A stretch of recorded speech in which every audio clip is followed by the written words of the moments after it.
the Elizabethan curriculum, a classical education for the modern man. Lecture 21, Rome as Mirror, the Dangerous Reading. There is a moment in the summer of 1599 that crystallizes everything this course has been building toward. The Lord Chamberlain's men, Shakespeare's company, are performing a new play at the Globe Theatre on the south bank of the Thames. The play is Julius Caesar. The audience watching it is not an academic audience. It is a London audience, which means it contains every social stratum, from the groundlings standing in the yard to the gentlemen in the galleries, and a significant portion of that audience is watching a play about the assassination of a ruler who had made himself too powerful, performed in a city that is watching its own aging ruler's health decline, in a year when the Earl of Essex, brilliant, reckless, beloved of the public, is in Ireland with an army and an increasingly dangerous sense of his own destiny. Nobody in that audience needed to be told that the play was also about England. The protective fiction of Rome was thin enough to see through and thick enough to provide cover. This is what Roman history was for in Elizabethan England. It was the language in which things that could not be said directly could be said obliquely, with sufficient deniability to keep the speaker's head attached to his shoulders, and sufficient clarity that any educated listener understood exactly what was being said. This is not a modern reading imposed on innocent texts. The Elizabethans themselves were explicit about it, or as explicit as they could safely be. Sir Philip Sidney, in his Defence of Poesy, written in the early 1580s, argues that the poet, by creating fictional examples, can teach moral and political truth more effectively than the historian, who is bound to the contingent facts of specific events. The fictional example is more universal than the historical fact, precisely because it is not tied to a specific person or a specific moment. You cannot be prosecuted for writing about Julius Caesar. You can be prosecuted for writing about Elizabeth Tudor. The connection between classical reading and political thinking was not merely a convenience of censorship. It was a genuine intellectual habit. The educated Elizabethan thought in Roman examples the way we might think in economic models or psychological frameworks.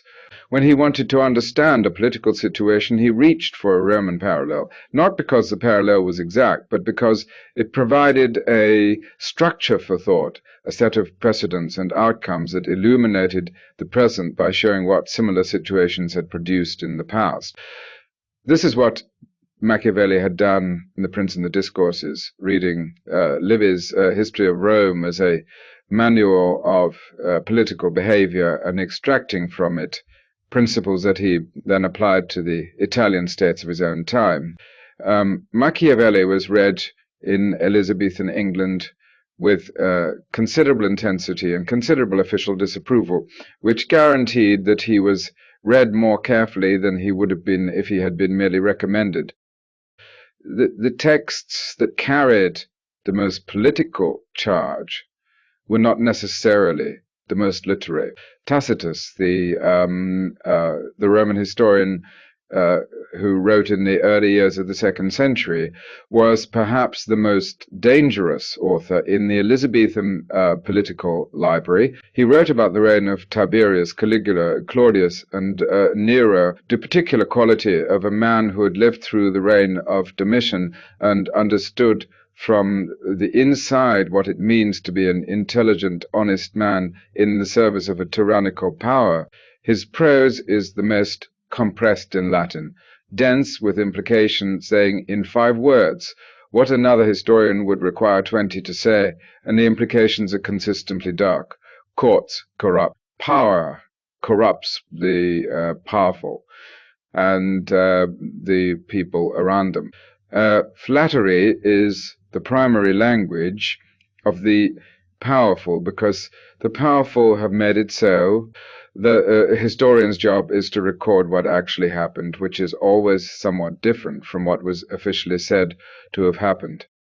Tacitus was read in Elizabethan England as a guide to court behavior, which tells you something about Elizabethan courts.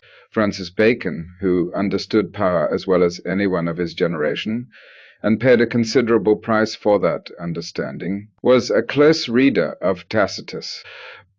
So was the Earl of Essex, which is itself an interesting biographical detail. A man reading Tacitus for political guidance is a man who has concluded that the world he is operating in resembles imperial Rome more than it resembles any more comfortable model. The Essex crisis is the moment where the classical reading and the Elizabethan political reality collide most visibly.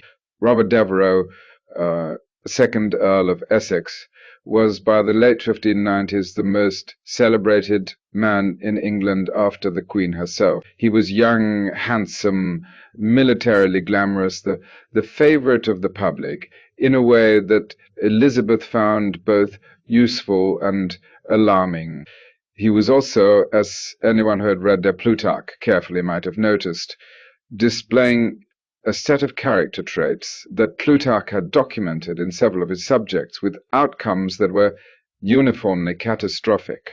The brilliant man who cannot subordinate his personal pride to the institutional requirements of the political system he inhabits. The soldier who is magnificent in the field and dangerous in the court, Coriolanus without the military success. Essex supporters. In February of 1601, 2 days before his rebellion, commissioned a performance of Shakespeare, Richard II, at the Globe. The play contains a scene depicting the deposition of a legitimate monarch. The specific request for this specific play 2 days before an armed uprising against the crown was not subtle. Essex Circle had been reading and discussing the Roman plays and the English history plays for years as political texts, using the protective fiction of history to work through questions about legitimacy and rebellion and the obligations of a great man to a state he believes is failing.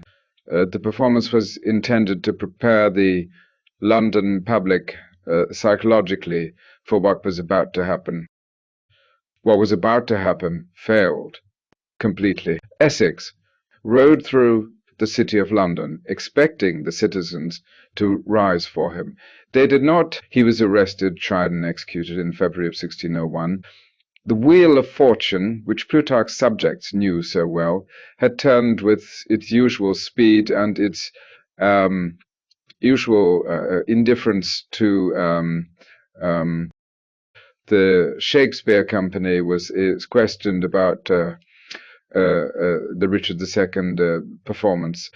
They argued successfully that they had simply performed a play they had been paid to perform and had no knowledge of its intended political use. This was probably not entirely true and was certainly believed by nobody, but it was a sufficient answer because the alternative, prosecuting England's most popular theatrical company for a performance of a play about medieval history, was more trouble than it was worth. The Globe survived, Essex did not. What this episode demonstrates is the double nature of the classical and historical reading that this course has been building toward. It is genuinely educational. It does genuinely produce the quality of mind that the Elizabethan educators claimed it produced. And it is also precisely because it produces that quality of mind politically charged in ways that no amount of protective fiction entirely neutralizes. A man who has read Plutarch's Brutus carefully and then looks at his own political situation is a man who has been given a framework for thinking about things that the political authorities would prefer he not think about too carefully. The education that teaches you to see clearly is the education that makes you potentially dangerous. This was understood by the educators, by the students, by the authorities, and by Shakespeare, who spent his career exploiting the tension between them with a precision that kept him alive and working until he retired comfortably. The particular Elizabethan use of Roman history was not, it should be said, simply oppositional. It cut in every direction simultaneously. The same Roman texts that gave Essex's circle a language for thinking about rebellion gave Elizabeth's council a language for thinking about statecraft, about the management of powerful subordinates, about the dangers of a succession crisis, about what happens to states that cannot resolve the question of who comes next. Burghley, Elizabeth's chief minister for 40 years, was a close reader of classical history. So was his son, Robert Cecil, who succeeded him. The Roman texts were the shared intellectual property of everyone in the political class, which meant that the political arguments conducted through Roman allusion were arguments that all parties understood from the inside. This shared fluency is what makes the period so interesting to read about now, and what made it so interesting to live in then. The political culture was genuinely saturated with classical reference in a way that no subsequent period of English history has quite matched. When Elizabeth addressed her troops at Tilbury in 1588, before the Armada, she drew on exactly the rhetorical tradition we studied in the Cicero module. When her ministers argued in council about the succession they reached for Roman precedents, when her poets celebrated her, they dressed her in the imagery of Roman goddesses and Virgilian destiny. And when her subjects contemplated the dangerous question of what came after her, they reached for the same texts and the same examples and found in them not answers, but the most productive possible formulation of the questions. This is what the classical education was for, not to provide answers, which history rarely provides cleanly, but to provide the best available framework for asking the right questions.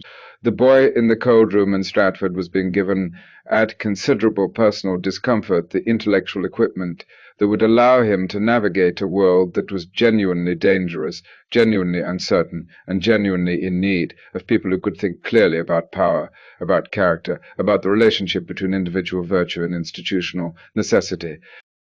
He was being given Rome, and Rome, as we have been discovering throughout this course, was more than sufficient for the purpose.